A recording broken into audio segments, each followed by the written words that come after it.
Hello, this is Sean Kennedy at Philly Fast Break, and you are listening to the Philly Fast Break podcast. Thank you for tuning in, and I appreciate your patience as I was working through some technical difficulties the first couple weeks of this NFL season. Unfortunately, the software that I had previously used to record our podcasts had not been compatible with the new Skype update.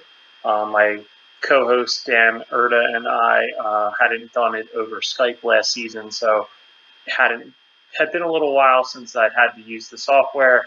Went to use it and found out that it actually didn't work. So that was week one down the tubes. Then in week two, the new Bluetooth headphones I had purchased for this season, when we went to use them, and after we recorded the week two podcast, I played it back, and what do you know, only my side of the conversation was audible. So unfortunately, the Bluetooth wasn't compatible with the new software I was using. It only recorded the one side. So went on Facebook Marketplace, found somebody that was selling USB headset for cheap, went out to Glenside, met up, got those, and now you're listening to the Week 3 podcast, I hope. Well, you're obviously listening to it if you can hear this. So thank you for tuning in. Big thanks to our sponsor, that is JoannaPlatt.com. That's Joanna-Platt, Platt.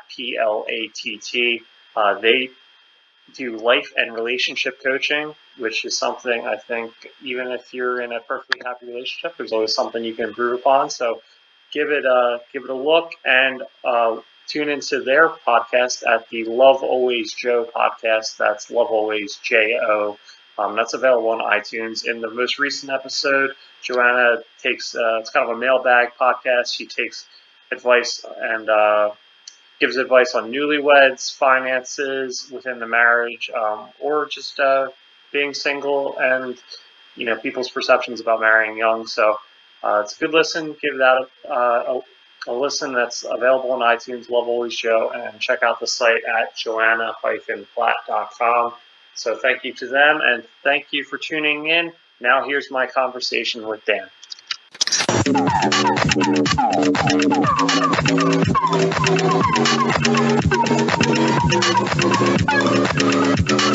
You keep the money. Hello, everybody. Welcome to the Philly Fast Break podcast. This is the NFL Week 3 edition, and I am joined by our NFL handicapper, Dan Urda. Dan, second straight 3-2 week for you in Week 2. We had another exciting week NFL action. Fitzmagic, Pat Mahomes breaking records. What were your overall impressions from last weekend? This is the first week people are actually going to hear us. 2 weeks in a row, we did tape a podcast, and both times there was a technical difficulty. The plays were posted on your blog, but hey, this is the first time you're hearing our voice, so how's everybody doing? Hope everyone's following along. 60% so far this year. Hope to keep it up. Yeah, man, you touched on it. The two big stories in the league so far are Pat Mahomes and the Chiefs, and then and of course, as everyone suspected, Ryan Fitzpatrick at the Buccaneers. It's the Super Bowl matchup everyone predicted in the preseason. Chiefs Bucks.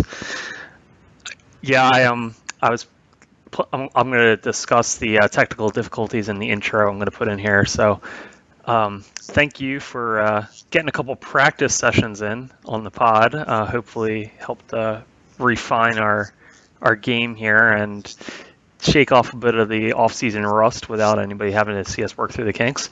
But yeah, it's ready to go with Week 3. And why don't you start us off with your first play of the week? All right, so my first play of the week is one. Now, I rarely use this as a handicapping tool, but my gut is just really, really telling me that I like the Ravens, -5.5.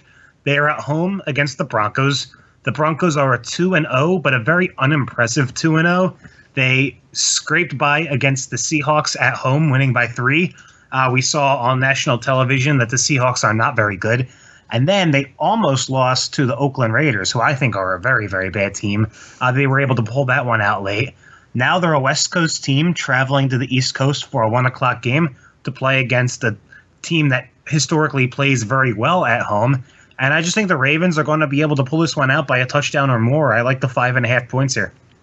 I disagree with you on this one. I think, yeah, Denver didn't play especially impressive opponents, but let's look at Baltimore's schedule. They beat the Bills, who is hands down, in a lot of people's opinion, the worst team in the NFL, and maybe the worst, like maybe in the Cleveland Browns of the last couple years echelon of ineptitude. It's definitely between them and Arizona for who's going to get the first overall pick next spring. So they beat them, and then they go into a Thursday night game, which, obviously Thursday night games can be a little weird, and they were on the road. But they looked awful against Cincinnati. The final score wasn't even indicative of, how far apart the disparity in the play was in that one. So I don't think they should be favored by 5.5 against anybody, really, excluding the Buffaloes of the world. And yeah, Denver hasn't beaten juggernauts in their first 2 games, but I think Case Keenum is definitely proven to be an upgrade over the quarterback slop they had last year, and the defense has looked, at least average, and they've lost some parts of their secondary, but they still have Von Miller and company, and they're, a pretty good unit. So I, at the very least, think they're going to hang around in this game, and the 5.5 surprised me a little bit. I think that's too high. That's fair. I just think they're an extremely good home team, and I think the Broncos are going to be. I love fading West Coast teams when they play on the East Coast. And, you're absolutely right about Case Keenum. He's better than what they've been putting out, and you could see that in the play. But he's still making turnovers every single week. And I think the Ravens are going to get a couple of those, take advantage of them, and I guess we'll see how it turns out. All right, so your first play, Baltimore minus 5.5. We talked a little bit before we began recording, and we both have the same teaser for this week. It's one of my 2 plays. I'll go ahead and announce it, and then you can give your reasoning for it, and then I'll add anything that you may not have touched on. So it's probably one of the squarest plays of the week, but teasing the Patriots and the Chiefs, both teams at 6.5 point favorites. So you're getting them both at half a point. Basically, they both have to win. So Patriots, Chiefs, 6 point teaser. Basically, both need both teams to win. Dan, what's your thought on this? I mean, like you said, it's extremely square. Almost all the public like both of these teams against the spread, let alone with the teaser. So, I mean, you don't have to waste a lot of time talking about it. Quite simply, the Chiefs are home.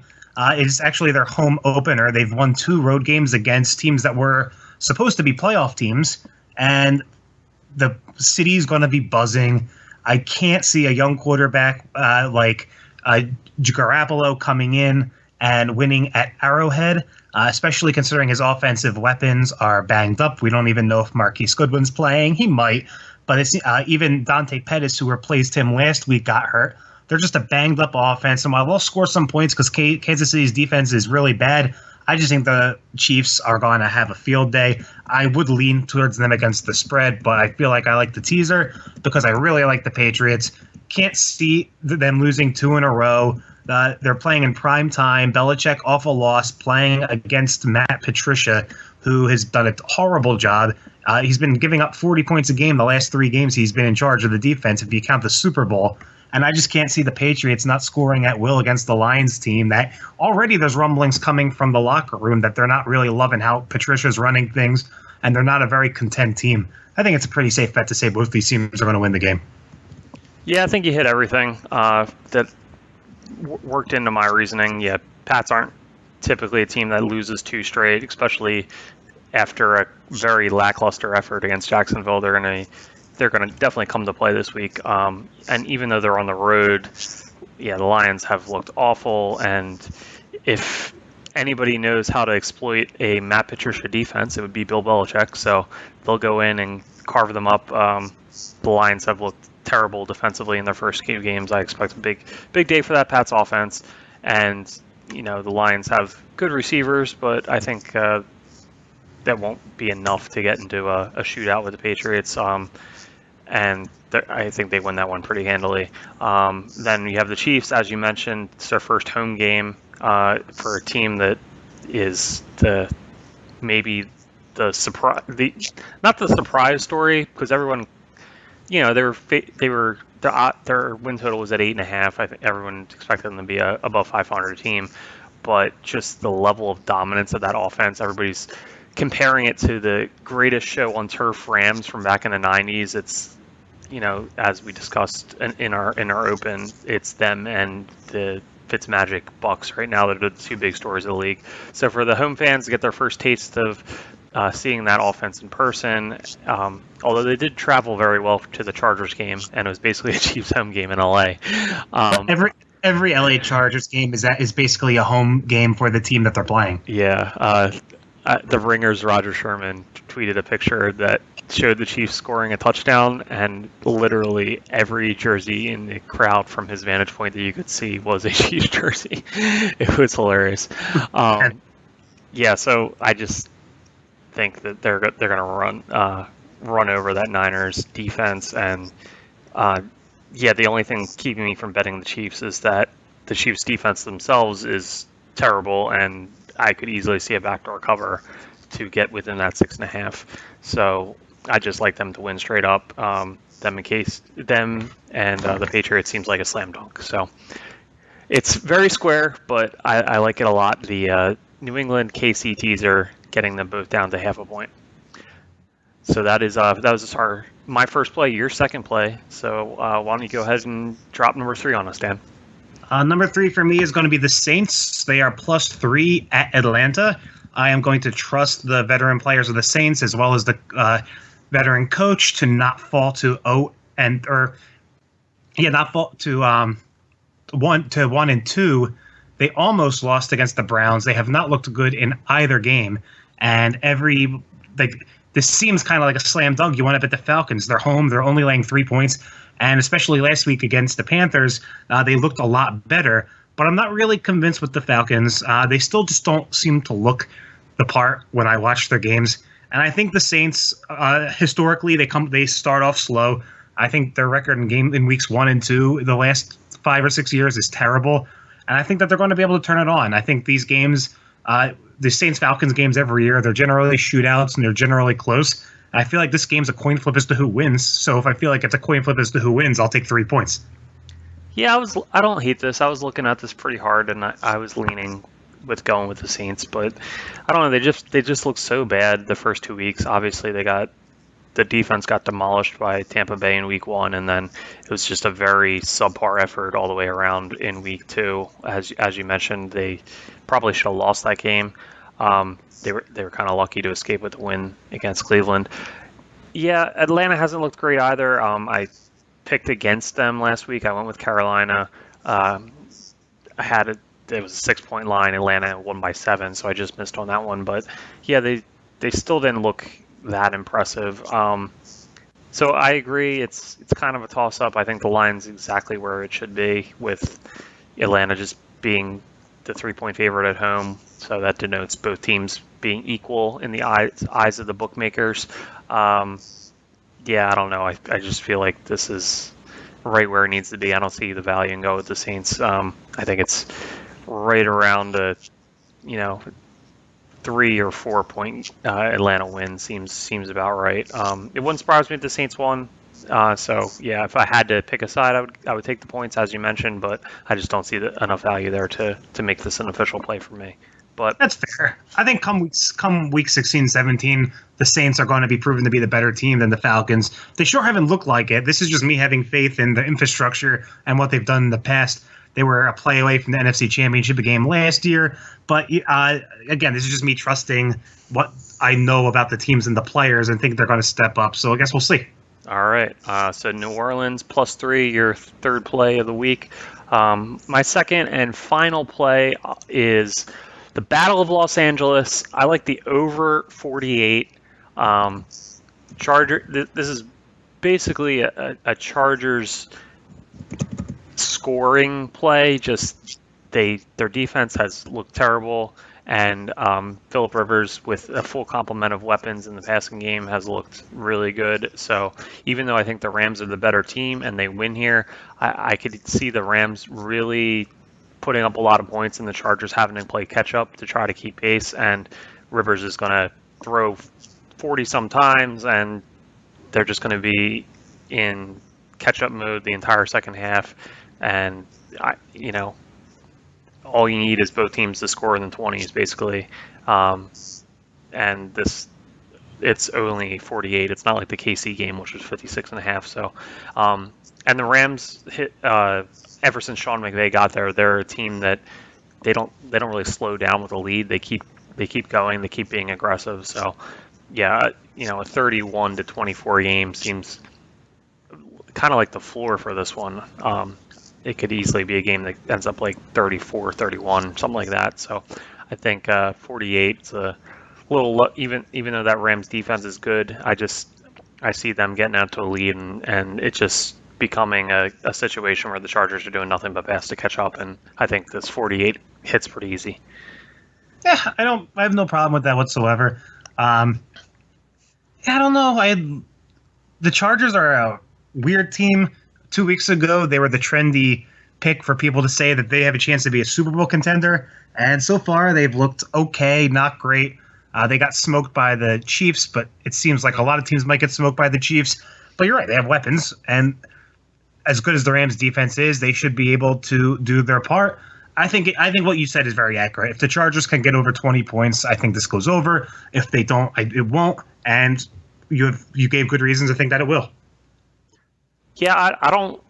To your point, I don't want to write off the Chargers and kind of the preseason evaluation people had of them just because Joey Bosa's been out, and he's just such a factor for them defensively with generating that pass rush, and he's arguably like one of 5 people that would be in the short list for like a defensive player of the year type candidate, and with him not being in there, I think that just hurts everything they have defensively because not only does he do damage up front, but him applying pressure kind of makes up for some of their deficiencies in the back 2 levels of their defense, and I think that's just kind of torpedoed everything they've tried to do on that side of the ball. And the offenses look great, so I think the offense is where people expected it to be, and the defense just hasn't been the average unit that people thought that it would be going into the year. So I think hopefully he comes back healthy sometime. I think they're projecting October,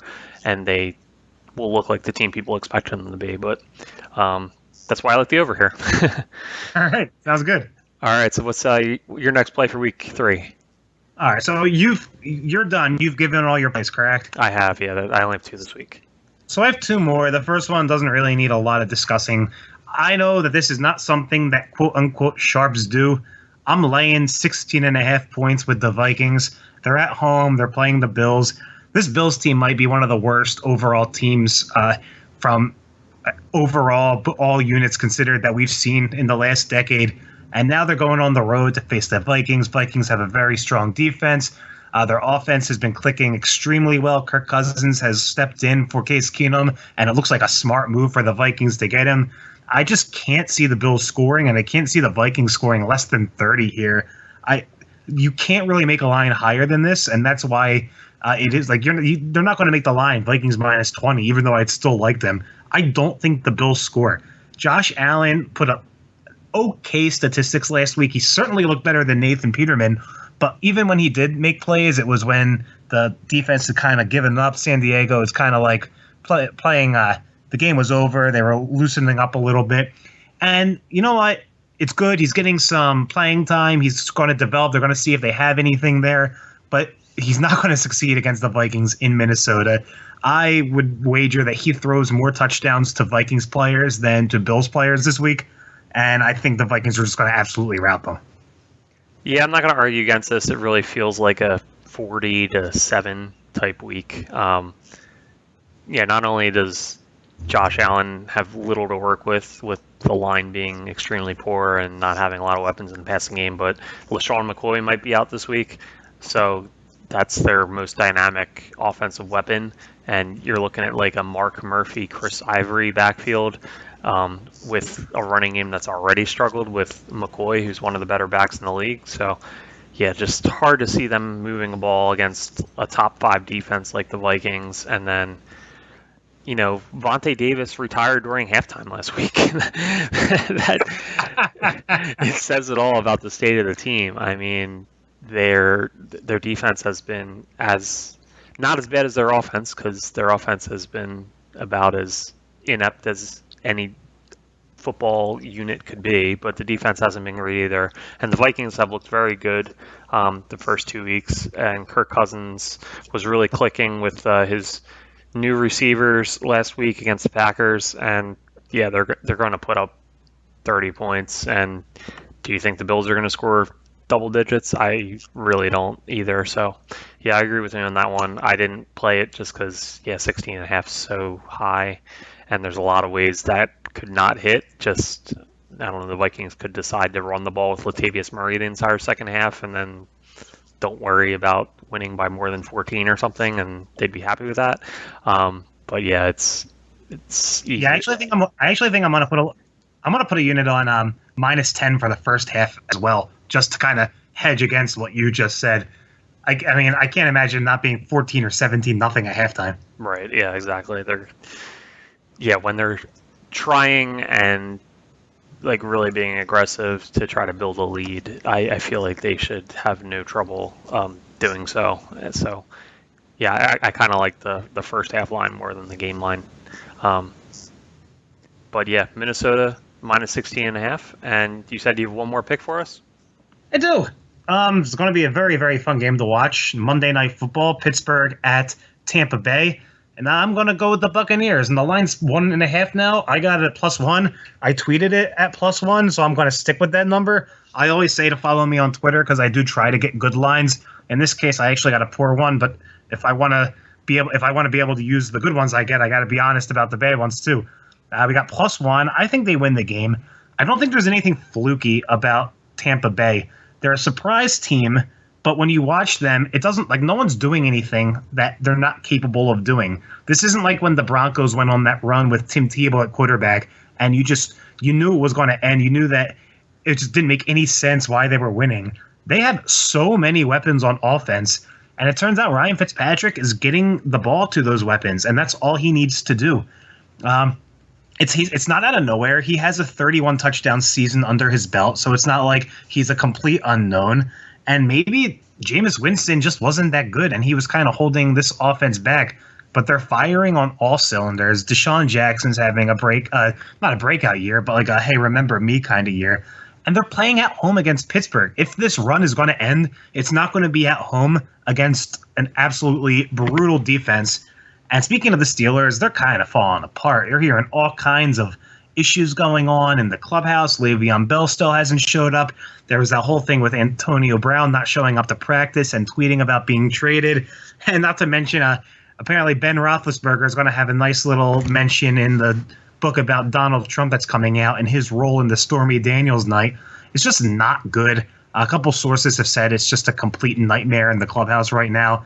I don't think that anything gets better for them, and I don't think anything gets worse for the Buccaneers. We still have this line should be at least 3 for the Buccaneers. We're still getting a little bit of value because Pittsburgh is Pittsburgh, and they've been a good, reliable team for a long time, and they have a big fan base that's going to always bet on them no matter what.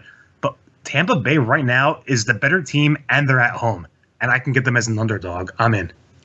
Yeah, I agree with this side, and we saw the Bucs a lot last week just because they were playing the Eagles, so we got a real good long look at them. And they just look like a different team. I think a lot of people are crediting Todd Monken, their offensive coordinator, who's now doing the full-time play calling duty for them, and he's really bringing a kind of Big 12 spread offense that has really brought the most out of all that talent they have in their receiving core. I mean, you got Evans, who's a stud and looks like the kind of top 5 receiver people expected him to be, but maybe just Jameis wasn't good enough to really fully utilize him. And a healthy Deshaun running deep is opening up so much room for him too. It used to be defenses could just zero in on Evans. Yeah, he would always be double covered, and then they would just try to throw bombs to him, and he'd have to try to come down with them in traffic. But now he's being single covered because they have Deshaun taking the top off the defense. And yeah, when he's healthy, he's one of the preeminent deep threats in the league, and he's doing that to great effect so far. Then you got Chris Godwin, Penn Stater. I loved him when he was roaming the sidelines with the Nittany Lions. He's a great young receiver. And then you got O.J. Howard kind of breaking out in his second year. Cameron Brate hasn't been seeing as many snaps, but he's a great second tight end. So they just have, full complement of weapons and a guy that in Ryan Fitzpatrick is so far just using them to the best of his ability. I think we're all kind of waiting on the other shoe to drop on Fitzmagic and him to turn back into a pumpkin, so to speak. But as long as he's getting the ball to his receivers within the confines of the system, it seems like they should remain pretty effective. And then, just everything you talked about with the Steelers is correct. I mean, Antonio Brown missed meetings on Monday. He's arguing with Tomlin on the sidelines during games. Say what you want about running backs being kind of interchangeable and they're not really as valuable as people perceive them to be, but as good as James Conner is, he's not as versatile in the passing game as Le'Veon Bell is, so that's a somewhat of a downgrade, even if Conner is still running well for them. And then the defense got shredded by the Chiefs last week, and the Bucs aren't the Chiefs, but they have a similar complement of weapons, and they're going to have a field day against that secondary as well. So it's with Tampa Bay being at home, it's getting them as an underdog seems like the right play. So that will wrap it up for week 3. Dan has 5 plays this week. Just to recap: Baltimore -5.5, a New England KC teaser, getting them both down to half point. New Orleans +3, Minnesota -16.5, and Tampa Bay +1. I'm also on that New England KC teaser, and I'm also taking the over in the Battle of Los Angeles, the Chargers and the Rams. That's over 48. All right, Dan, I'm going to see you on Sunday. We're celebrating your birthday, and we'll be watching football together for the first time this season, so that'll be fun. You're not going to the Eagles or home game, did you? I kind of expected you to be going to this game, Carson Wentz's return. Yeah, this was a game that I put up on StubHub, and it sold months. This oddly sold months ago. I didn't know why. My other games have not sold yet, but I was quite happy. And now it turns out to be a game you kind of want to go to, Carson Wentz's return. I probably, at the very least, could have made a little more money if I sold it this week. But it is what it is. I don't have the tickets. Feel like I got a group of friends together. We're going to go watch the game, have some drinks, have a good time. It should be just as much fun. Absolutely, yeah. We'll enjoy watching it on TV. And, I wouldn't worry about missing Wentz's return because we're going to get to see him the rest of the season because he's going to be healthy and he's going to return to MVP caliber form and everything's going to be wonderful again because we're champions now. It's this new optimism thing I'm trying out with Philadelphia sports. Look, I was really upset that they lost last Sunday, but I was a lot less upset than I have been in the past. I guess it's just it's a new feel. Yeah, I really wasn't upset. I was like, of course, it's like a road game. They've looked awful. It's Nick Foles. Kamar Aiken was their number 2 receiver in the game. It's only the Super Bowl MVP. What can we possibly expect? Well, I know he had a 2-week stretch where he played out of his mind, but we have like a 7 to 8 year body of evidence that Nick Foles is who he is. He's not the guy against New England last winter. But I mean, I wasn't upset. I'm like, all right, they're 1-1. I kind of everyone had been saying week 3 is probably when Wentz is coming back. I'm like, all right, Wentz is going to be coming back. It's fine. We'll get a little healthier. Like Jeffrey will be back in a week or 2. And that's the thing. Now we got to start worrying about him coming back because signing Jordan Matthews, I mean, I don't mean to rip the guy. Apparently he's a great dude and Wentz his best friend. But when you're signing him off the street, that's not a good thing. At least he'll have more things to do back in Philadelphia. Did you see where he said there's nothing to do in Buffalo but have sex? He said there's nothing to do but each other. Yeah, so I'm glad he's back in Philly. He can, we have a great art scene here. Like there's museums, there's great restaurants. So maybe we'll find some other stuff to do. So I'm happy for him. I hope so. All right, so we'll be able to watch that one on Sunday and all the other week 3 action, and hopefully keep our string going of not having any losing weeks. I went 1-1 last week and had a winning record in week 1, and you've been 3-2 in each of your first 2 weeks, and you have another five picks here. So I'll take 3-2, 17 weeks of the year. Yeah, that'd be great. All right, so everybody, thanks for tuning in to our first official podcast of the year, and enjoy week 3, everybody. Good luck. You keep the money. That concludes this week's episode. Music for this podcast comes from Epsilon Naught. You Keep the Money. You can find their music at freemusicarchive.org. If you'd like to follow us on social media, I'm at Philly Fast Break. Dan is at Eagles_Dan88.